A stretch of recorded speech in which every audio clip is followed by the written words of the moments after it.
अस्सलाम वालेकुम, एक बार फिर से खुशामदीद हमारे चैनल इनसाइड दिसरा पर। जैसा कि आज का जो हमारा टॉपिक है वो है एलसीएम एंड एचसीएफ। तो ये टॉपिक बाद में रखने का क्या मकसद था? देखें, ये मैंने जो टॉपिक है वो स्किप कर दिया था कि सिंपल है और मतलब इजीली अंडरस्टैंड कर सकते हैं। लेकिन ये था कि किसी की फरमाइश पर, एक हमारे व्यूवर्स हैं उनकी फरमाइश पर ये मैंने टॉपिक रखा है आज। उन्होंने कहा था कि एलसीएम एंड एचसीएफ के बारे में वो उन्हें समझना है मुझसे, तो फिर मैंने ये वीडियो बनाई है। अच्छा, ये वीडियो इसमें बहुत सारा मतलब कि है कि हम लोवेस्ट यानी जो हमारे पास एलसीएम जो है, एलसीएम किस तरीके से होती है, उसके कौन-कौन से मेथड्स हैं, या एचसीएफ हमारी इसके कौन से मेथड्स हैं, हम किस तरह से इसको फाइंड कर सकते हैं, सारा ही मैंने डिफाइन किया है, लेकिन इसके कुछ पार्ट्स हैं। ये एक ही वीडियो में नहीं हुआ सारा, तो इसके कुछ पार्ट्स हैं, तो इसको देखिएगा लाज़मी।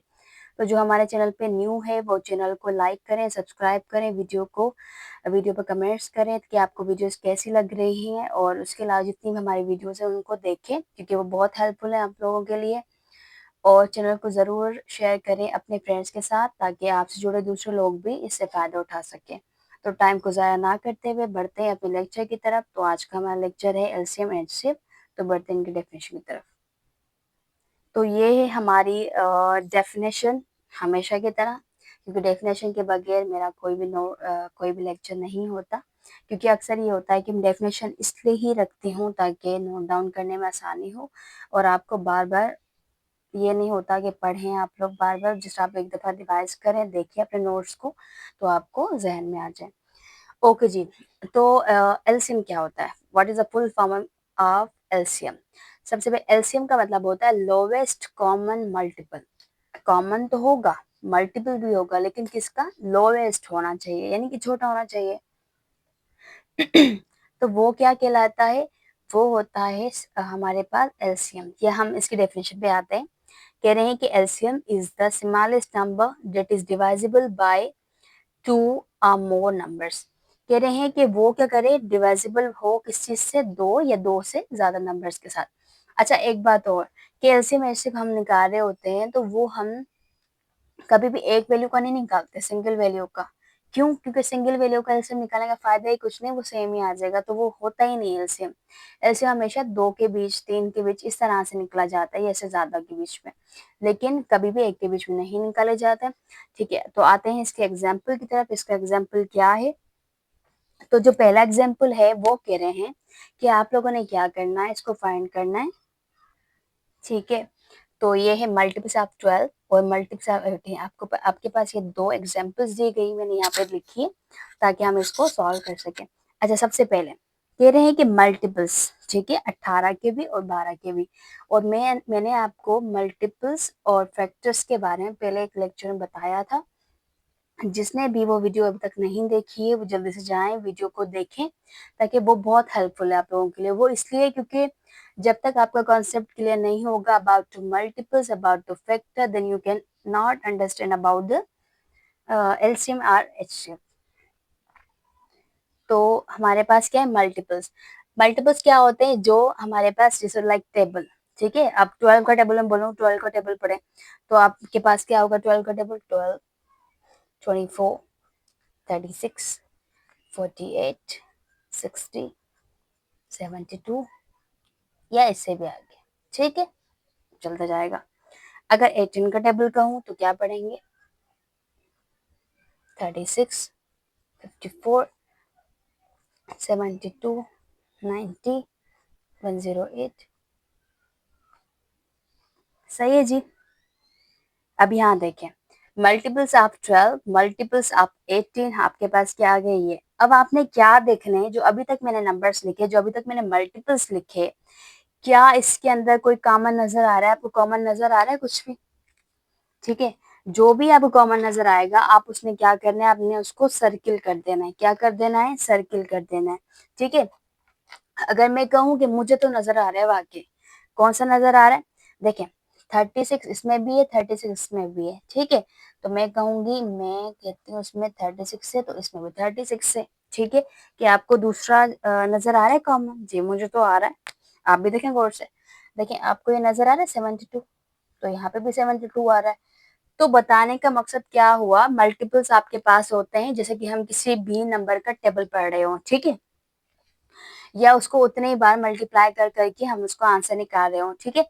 लेकिन अगर हमारे पास फैक्टर्स की बात आती है, तो फैक्टर्स में हमेशा क्या होता है कि वो फैक्टर्स कहा जाता है कि उस नंबर को हम किस किस के साथ मल्टीप्लाई कर सकते हैं, या कौन से दो नंबर इसको मल्टीप्लाई करने के बाद वही नंबर आ सकता है, ठीक है। तो वो होता है फैक्टर्स। तो मल्टीपल एंड फैक्टर्स थोड़े अलग हैं, तो इनको समझेगा मेरी वीडियो के साथ। अच्छा, तो 36 एंड 72 आपके पास दो नंबर आ गए, सही है। तो दो नंबर आपके पास आ गए। अब आपने क्या देखना है, सबसे लोवेस्ट नंबर देखना है, ठीक है। तो आप क्या करेंगे, लोवेस्ट नंबर देखेंगे, इन दोनों में से भी लोवेस्ट देखेंगे, ठीक है। क्या अभी अभी डेफिनेशन पढ़ी हमने, LCM is the smallest number that is divisible by two और मोर। स्मॉलेस्ट नंबर क्या होता है, हमेशा स्मॉलेस्ट नंबर होता है, ठीक है। दो या दो से नंबर मल्टीप्लाई उसका स्मॉलेस्ट नंबर।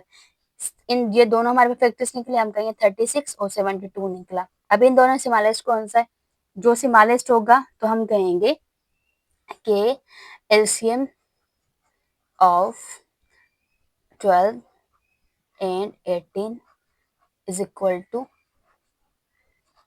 कितने 36। क्लियर हो गया। तो ये था हमारा क्या, एलसीएम का concept. So it's very simple for everyone, because ये समझना बिल्कुल ही आसान है। जिसको मल्टीपल एंड फैक्टर्स के बारे में पता है तो वो इजीली अंडरस्टैंड करेगा इसको, ठीक है। अब आते हैं एचसीएफ की तरफ। तो एचसीएफ क्या होता है, तो सबसे पहले definition, HCF is the smallest number that two और more numbers are divisible by, ठीक है।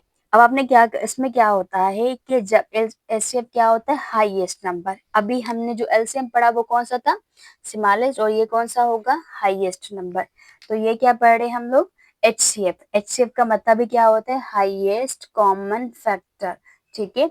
जिसमें हाईएस्ट नंबर देखा जाए तो वो क्या कहलाएगा हमारे पास, एचसीएफ कहलाया जाएगा। तो HCF is the highest number they two और more numbers are divisible by, ठीक है। अब आपने क्या करना है, आप कह रहे हैं, अब यहाँ पे मैंने एग्जाम्पल भी लिखी है दो, एक है 24, एक है 40, ठीक है। हमने दो एग्जाम्पल्स लिखी हैं, तो हम यहाँ पे सॉल्व करने वाले हैं इसको। तो यहाँ में शायद 4 लगा दिया, ठीक है। अच्छा, अब 24 के फैक्टर्स निकालें आप। 24 के फैक्टर, मैं कहूँ कि 24 पर तो 1 का टेबल भी लगता है, 24 का खुद का भी लगता है। अच्छा, ये मैंने समझाया था फैक्टर्स वाले चैप्टर में, तो ये एक दफा और मैं क्लियर करवा देती हूँ कि 24, अब 24 इसका फैक्टर्स किस तरह से निकालेंगे, हम कहेंगे 1 का टेबल भी लगता है, तो 24 खुद का भी टेबल लगता है, ठीक है। आपने इस तरह से लिखना है। अब ये क्यों लिखा मैंने, क्योंकि हमने इसमें बीच में वाले नंबर भी पुट करने, एक हमारा नंबर स्टार्टिंग वाला और एक एंड वाला। जो 20 से आगे या 24 से आगे किसी का टेबल भी 24 पे नहीं लग सकता, इसलिए हमने एंडिंग पॉइंट रख दी। और 1 से पहले किसी और का टेबल 24 पर नहीं लग सकता। तो आप देखते हैं 2 का टेबल, क्या 2 का लग रहा है, बिल्कुल। 12 को 2 टाइम पढ़ते हैं तो हमारे पास कितना आता है, 24। तो यहाँ पर 2 लिखा, तो यहाँ पर हम क्या लिख देंगे, 12, ठीक है। क्योंकि 12 के बाद जो 13, 14, 15, ये इनका किसी का भी टेबल 24 पे नहीं लगता। अच्छा, उसके बाद 3 का देखते हैं। 2 के बाद क्या था, 3। क्या 3 का टेबल लग रहा है, बिल्कुल। 3 का टेबल कितनी बार लग रहा है, 3 को पढ़े आप, 8 दफा पढ़ते हैं, ठीक है। 3 8 ज़ा 24। तो यहाँ पे हम क्या लिखेंगे, 8। क्या लिखेंगे, 8। तो आप क्या कहेंगे कि हाँ, यहाँ पर 3 को 8 टाइम मल्टीप्लाई करने से 24 आता है, बिल्कुल आता है। अब 3 के बाद 4, क्या 4 का लग रहा है, बिल्कुल। 4 का कितनी टाइम लगता है, 6 टाइम लगता है। तो ये हमारे पास क्या हो गया, ये हो गया। अब देखें, अच्छा इसको मैं क्लियर, ये कैसे हम करें कि भाई हमने सही भी किया है कि गलत किया है, तो यहाँ देख सकते हैं। 24 को 1 टाइम मल्टीप्लाई किए 24, 2 को 12 टाइम किए 24, 3 को 8 टाइम कर 24, और 4 को 6 टाइम करो भी तो भी 24 ही आंसर आता है। ये है easiest way of find the HCF, find the factors, ठीक है। तो ये क्या होगा, बिल्कुल सिंपल वे है, ताकि आप लोग इजीली अंडरस्टैंड कर सकते हैं। अब 40 का किस तरह से करेंगे, वो भी इस तरीके से करेंगे। सबसे पहले आपने हाईएस्ट और लोएस्ट नंबर देखना है। 1 का टेबल भी लगता है इसके ऊपर, और किसका लग सकता है, 40 का भी लग सकता है। किसका लग सकता है, 40 का लग सकता है, ठीक है। क्योंकि 40 को 1 टाइम पढ़ने से 40 आता है। उसके बाद क्या 2 का लग सकता है, बिल्कुल लग सकता है। 2 का टेबल कितनी बार लगेगा, 20 टाइम। ठीक है, 20 टाइम लग रहा है इसका। क्या 3 का लग रहा है? नहीं, क्योंकि 3 इज़ ऑड नंबर, तो 3 का नहीं लग सकता। इवन सॉरी 3 का ऑड नंबर भी है, और दूसरा ये कि 3 का टेबल कितनी बार भी पढ़ लो, आप खुद सोचें। देखिए 3 का टेबल अगर हम 10 टाइम पढ़े 30 आ रहा है, 13 टाइम पढ़े तो भी हमारे पास 39 आ रहा है, लेकिन 40 नहीं आ रहा, तो 40 आ ही नहीं रहा, तो 3 का नहीं लगेगा, लेकिन 4 का लग सकता है। 4 का कितने टाइम? 10 टाइम।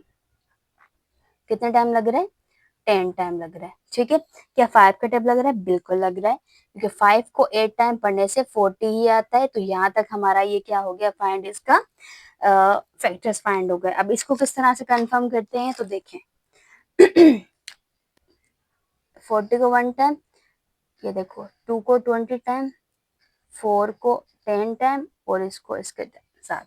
तो क्या इनका आंसर सेम आ रहा है? 40 आ रहा है? बिल्कुल आ रहा है। क्यों? क्योंकि हमने फैक्टर्स इस तरह से फाइंड किए ताकि हमें इजीली अंडरस्टैंड हो सके। तो ये था हमारा छोटा सा लेक्चर एलसीएम एचसीएफ के बारे में। ये था पार्ट 1।